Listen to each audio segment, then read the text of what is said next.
One of the questions put to Charles Ramson last evening is if there's a dialogue between the major winner and the major loser, and let me be specific here, the major loser in my analysis so far since Monday is APNU. The major winner is the PPP.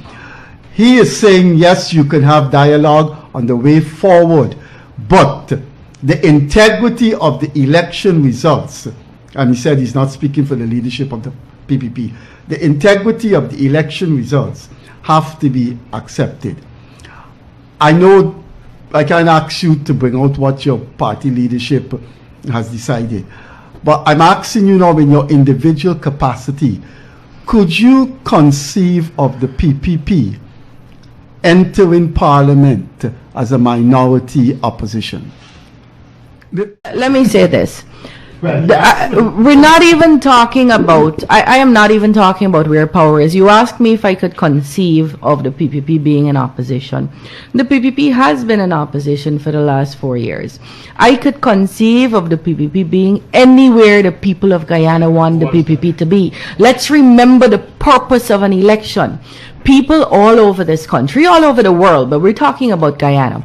People all over Guyana have a right to determine who they want. This is a human right that has been enshrined in our Constitution and our other laws. Who it is they want to govern them. Who it is they want to govern the country for a particular period, not forever.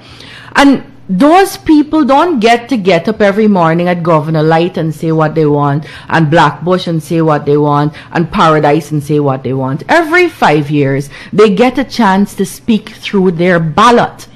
And we must give effect to the will of the people.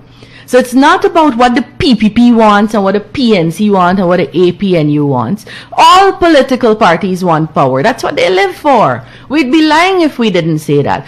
The purpose of these elections is not to give a political party power. It's to empower the people of this country to determine who will be their leaders through their ballot. So we don't have the luxury of sitting at a table and sharing out a little bit of power anywhere across the land. We must listen to their voices. We must give effect to their will. And whatever their will is, in the counting of those ballots, we're prepared to live with it.